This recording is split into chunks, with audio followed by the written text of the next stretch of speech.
Bismillahirrahmanirrahim.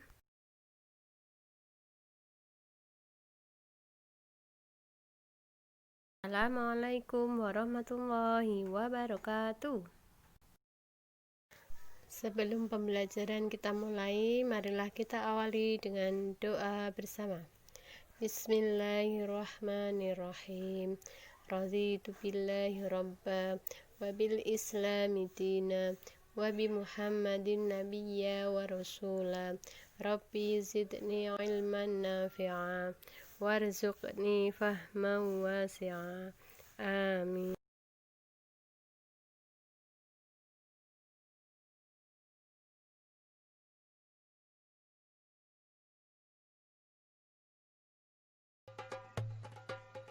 Kisah Nabi Idris alaihi salam.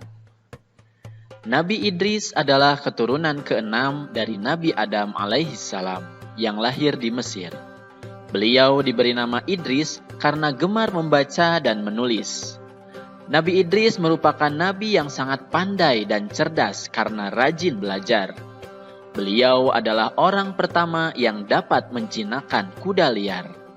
Setelah menjinakkannya, kuda ini dapat digunakan untuk tunggangan atau untuk mengangkat berbagai barang. Orang-orang yang melihat ini sangat keheranan karena tidak menyangka bahwa Nabi Idris alaihissalam bisa lebih cepat daripada mereka yang sedang berjalan kaki. Dengan adanya kendaraan ini, kaum Nabi Idris sangat terbantu dan menjadi semakin makmur.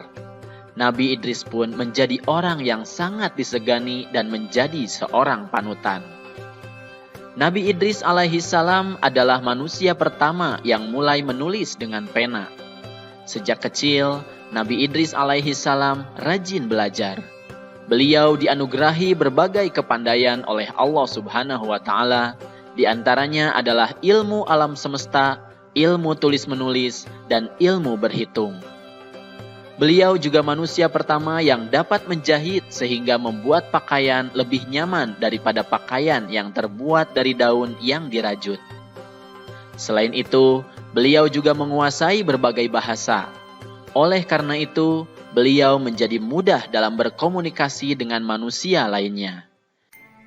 Dengan ditemukannya berbagai teknologi oleh Nabi Idris, hal ini menjadikan beberapa keturunan dari Qabil, putra Adam, iri.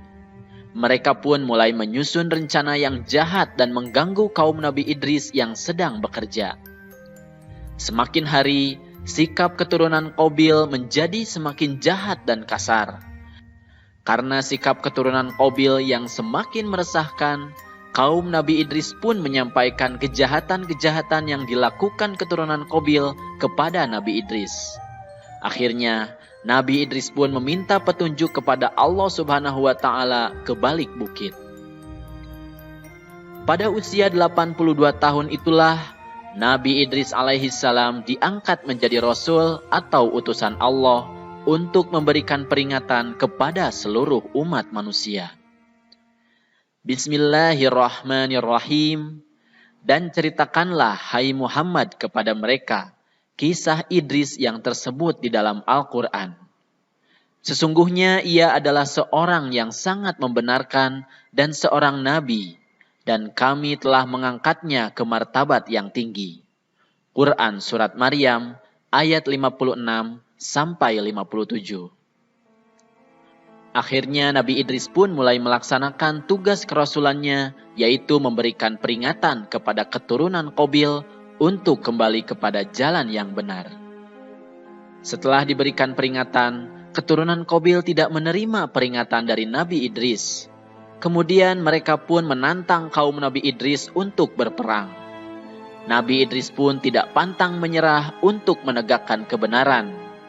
Kaum Nabi Idris pun mulai membuat peralatan untuk berperang dan benteng untuk mencegah serangan. Akhirnya peperangan pun tiba. Dalam peperangan tersebut, Nabi Idris alaihissalam menjadi panglima perang sehingga mendapat julukan Asadul Usud, yang artinya singa dari segala singa, karena tidak pernah terputus asa dalam menjalankan tugasnya untuk memerangi kejahatan. Nabi Idris alaihissalam merupakan ahli strategi perang. sehingga dapat memenangkan setiap pertarungan melawan musuhnya.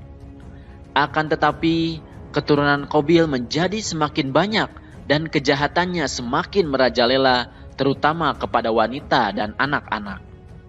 Pada akhirnya, Allah Subhanahu wa Ta'ala memerintahkan Nabi Idris beserta kaumnya untuk berhijrah ke tempat yang lebih aman. Nah, itulah adik-adik kisah Nabi Idris alaihi salam melawan keturunan Qabil. Dari kisah tersebut, ada beberapa hal yang dapat kita teladani. Di antaranya adalah, yang pertama, kita harus rajin belajar agar menjadi pandai. Dengan rajin belajar, kita akan mendapatkan ilmu yang banyak, sehingga akan mudah dalam menjalani kehidupan. Kemudian yang kedua, kita harus berani dalam melawan kejahatan. Meskipun nyawa yang menjadi taruhannya, kita harus tetap berjuang menegakkan kebenaran. Kemudian yang ketiga, kita harus pantang menyerah dalam menegakkan kebenaran. Apapun tantangannya, sekuat apapun hambatan yang dihadapi, jika dalam kebenaran dan kebaikan, kita harus terus berjuang.